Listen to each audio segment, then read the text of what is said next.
You're listening to the Sisters in Loss podcast, a faith-based grief and loss podcast for Black women, where you will hear stories of miscarriage, infant loss, stillbirth, and infertility to learn there is a testimony in tragedy. You will learn how to heal, gain clarity, find hope and peace, and turn your pain into your purpose after loss. I'm your host, Erica M. McAfee. Well, thank you so much, Kia, for being on the podcast. Yes, of course. Thank you for having me. So I would love for you to share a little bit about yourself and what you do. So my name is Kia, and I live in Philadelphia. Lived here my whole life, and I love it. I am really big on traveling. I travel as much as I can. I have worked with children, actually, for the past, 7 years. I tried teaching. It wasn't really for me, but I've been nannying and working with families and moms for a long time. And that's what I've been doing, but I just recently decided to venture off in becoming a doula. So that's what I've been up to recently. Awesome. So I would love for you to just take us back on your journey to motherhood and share with us your loss journey. Okay, so last year in July, I was 4 months pregnant. I was 14 weeks, so I was just around the 4-month mark. And I had basically I had bled out at one point. So I went to the hospital, and the nurses told me that I was fine. They said that everything's okay. You still have a heartbeat. And at the time, I didn't think that a miscarriage is even possible. I had never talked to anyone that had miscarried. So I was happily pregnant, thinking nothing could go wrong, especially after 12 weeks. I'm like, I'm good. There's no way that I am, that this baby, that anything can happen to my baby or me at this point, just because I was not informed or educated on it. So I ended up in the hospital. Nurses said everything was okay. So I thought everything was okay. Then I got sent home. They told me to, I was just on pelvic rest, meaning I couldn't have sex. That was basically what they were saying until further notice. A week later, I was home, I was in bed, and my partner, I just didn't feel good.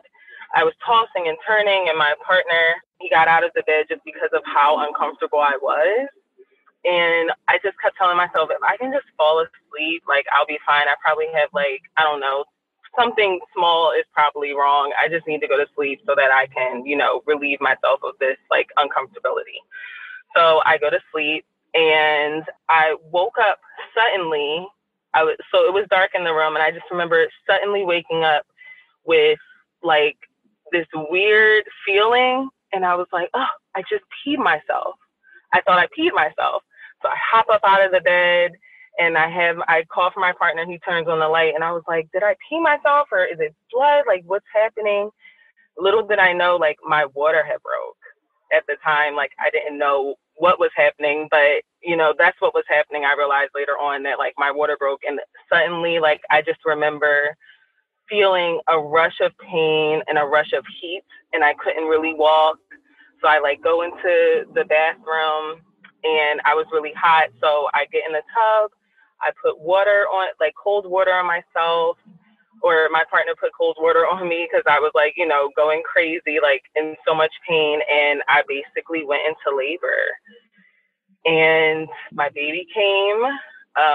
And it was just the most, I don't even know how to explain the feeling, the screams and the cries that came from us.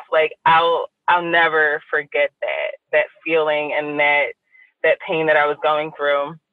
And I contracted all night. I went through labor, and to me at the time, I didn't even, I didn't think it was possible. I thought that I would be fine. I thought baby would be fine.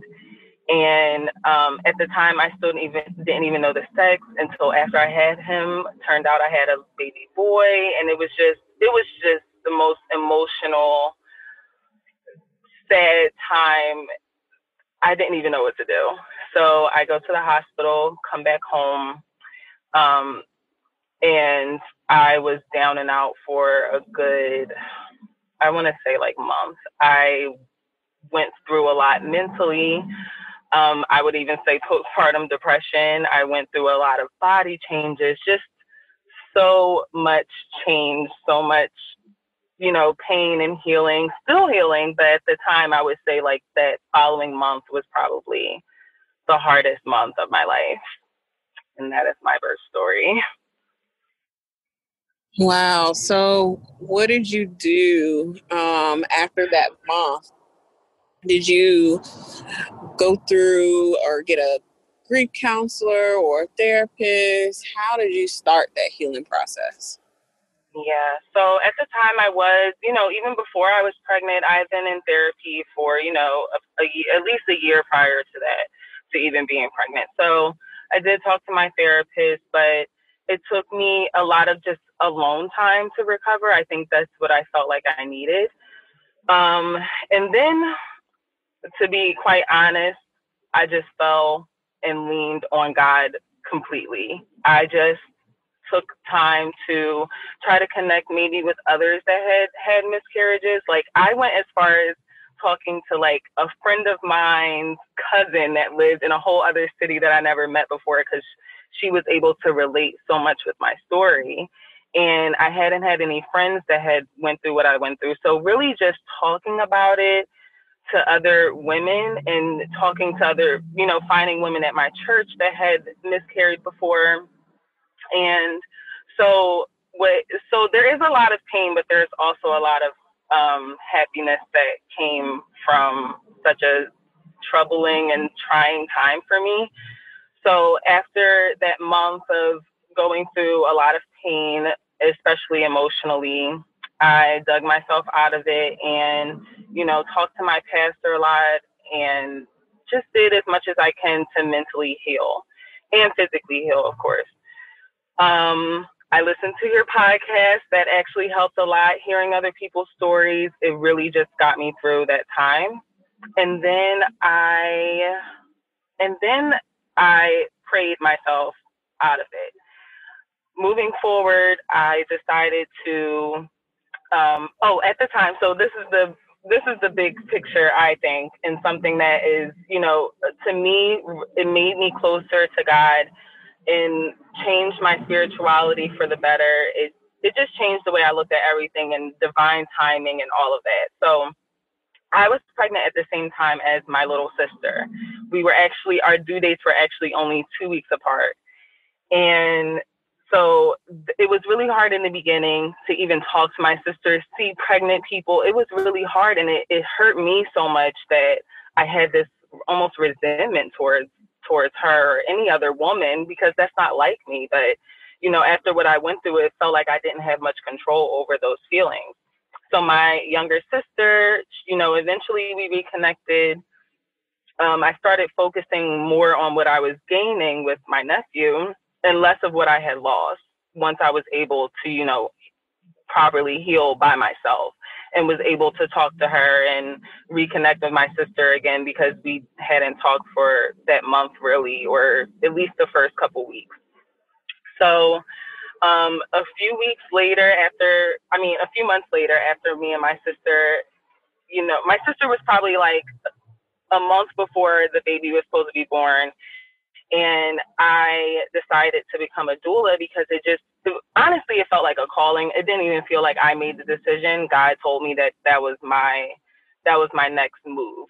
I wanted to turn my pain into my purpose, and it just felt right. It made sense. I had been working with children for so long, and it's not something that I wanted to do forever. I never really knew what my career was going to be, and it just all came rushing towards me.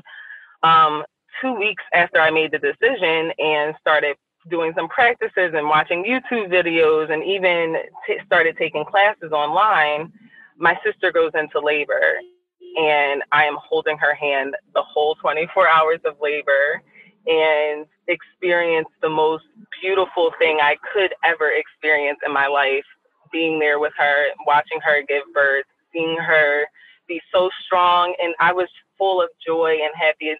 Still am, because I have a healthy little nephew. And so my story, even though it's so painful, it did result in something that was full of pleasure, full of happiness. And I would have to say that I was pulled out of it with prayer. That's basically how it went. Pain, prayer, and purpose. That's what I got from my experience. I love that this pushed you into your purpose to become a doula. And I feel like the same way with me, going through and actually doing this podcast has helped push me into my purpose of being a doula, and then now being a doula trainer, training doulas in birth and bereavement. So I'm so happy that you are a fellow doula that is out here helping women. Yes. And birthing people do what they do and help bring life into this world and in every way, shape, or form. So that is amazing. Yeah. I was just going to say, I think in some ways, like when you go through that kind of pain and you're able to get through it, you see beauty in a different way. And also, I have my own birth story. Although I don't have a baby physically, I do have an angel baby, and I do have a story of my own and an experience of my own. It's just not what you think of when you think of, oh, someone, like you get pregnant and then that's it. You don't see miscarriage or stillbirth much in movies, or, it's just not promoted. And so I feel like we have a story to tell. We have something to offer, and it makes you see things, I think, in a different way. Absolutely, it does. So what other resources, or I know you mentioned the podcast, or that have really helped you on your healing journey? Yeah, so one of the first women that I talked to about my miscarriage referred me to the book Supernatural Childbirth. And that was the first, I read it within a day. That was the first resource that I had, and it really helped me a lot. It gave me a lot of hope, because one of the first things I thought about after I lost my baby was that I can't have children, or that something is wrong with me. And, I immediately started blaming myself. So that book really helped me to stop blaming myself, to lean on God, to, it takes fear out of my vocabulary altogether, because I'm a woman of Christ and we're not built like that. So it redirected my faith. So that was a great book, and I was so grateful that I had that someone gave me that. And I also, I'm a poet. So once I was able to, get the writer's block out, because for a while I felt like I couldn't even write. So I started writing again. I journaled a lot. I prayed with other people. That was my way of, moving forward. Those were the resources I had, were a pen and paper, books, talking to others, and, a lot of self-care, a lot of baths and relaxing, and just being extremely gentle with myself, not rushing myself. There's still days when it hasn't even been a year, and there's still days when, I'm hurt, I'm crying, or I'm in pain, and I do whatever I can to be gentle with myself, allow myself to feel, and then I pick myself back up. I remember what God has brought me through, and I move forward. I write out how I'm feeling, and I let it be, I let it sit, and then I remember, I'm strong. I love that, because I think that we all get to a place where there's things that trigger us, and we all have to just live in that and be okay with the grief and the anxiety and the doubts and the worries that may come over us. But then once we let that subside, we dust ourselves off, like you said, and that is the grief cycle. It really is. Yeah. As much as that's so we true. like to think that, having babies who pass on, it leaves us. It never leaves us. We still carry those babies with us and those experiences with us. And sometimes, things come back up, but we know how to move on and stand tall and put one foot in front of the other and keep pushing. And I love that. I love that about everything that you just said, especially turning your pain into purpose and becoming a doula. So share with us about your doula experience thus far. Yeah, so the only experience I've had so far was with my sister, which was magical. And I feel like the timing of all of it, was just crazy that it even worked out that way. But that's how God works. So that was my first experience, and I am, almost done my training. And with the pandemic that happened, I actually had to fall back. I was thinking about finding clients, but I needed to take time and really focus on building my business, because I actually decided to move forward with doing it on my own and finding clients on my own instead of working with. I do want to find a community of other doulas in Philadelphia. That would be great. But I want to start my own business. So I did start my own business called Nurture by Nature, which is really special to me because I'm a nurturer. I'm a Pisces, and I'm super nurturing. I've always loved helping moms. It all kind of made sense eventually, my journey. And I'm just like, oh, this all makes sense, but this is now the right timing. So I started my own practice, basically. I still have some things to work out, but I am looking for clients. So that's where I'm at now in my journey to becoming a doula. So hopefully I'll have a few clients by the end of the year. And I'm doing my first 3 clients for free. So that's where I'm at with that. Awesome. So what encouraging words can you leave with our listeners, those who have gone through second trimester miscarriages, though, going through this coronavirus pandemic where a lot of fertility treatments have been put on hold. A lot of people who are pregnant after loss may be feeling anxious or afraid as they go through a pregnancy, and with unknown, like we don't know what it looks like in different states when it comes to having people in the room. I feel like there's a sense of uncertainty that's going on right now. So I would love for you to leave our listeners with some encouraging words on just this uncertainty that we're all going through. Yes. I think that while, yes, there is a lot of uncertainty, our words are very powerful. And as women, we are so strong. We have so much strength, and we can get through so much. And I would just encourage all women, whether you are, have lost or pregnant right now. I think that the best thing that we can do is to be gentle with ourselves. Think about the things that we're saying and thinking, because our words are really powerful. So if we're saying words like I said, I took fear and afraid and words like that out of my vocabulary, because speaking positivity into my life is part of my healing. I remember I say things like, I am strong, and I speak affirmations and speak love and light over my own life and toward other women, because I feel like we can send out that energy to each other. So I would just encourage other women to just be gentle with yourself. Remember that your words are powerful. Remember that you're powerful, you're strong, you have a lot of strength, and with a lot of prayer and love and kindness, we can get through more than we ever could imagine. I love that. So where can our listeners connect with you after this episode and your doula services? Yeah, so you can find me personally on Instagram at King.Kia, so King.Kia,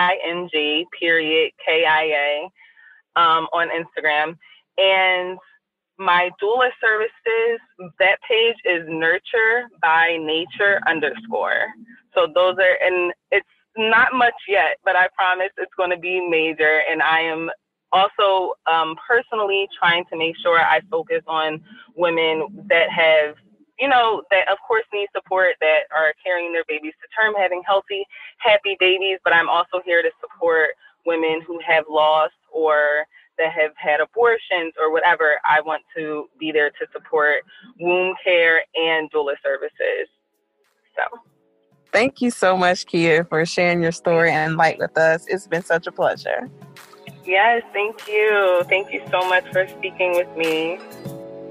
Thank you so much for listening to today's episode. For show notes and more information on today's guest, go to sistersinloss.com.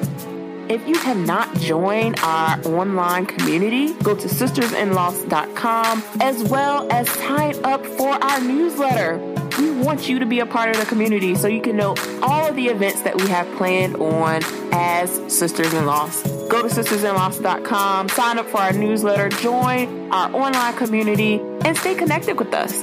Talk to you soon.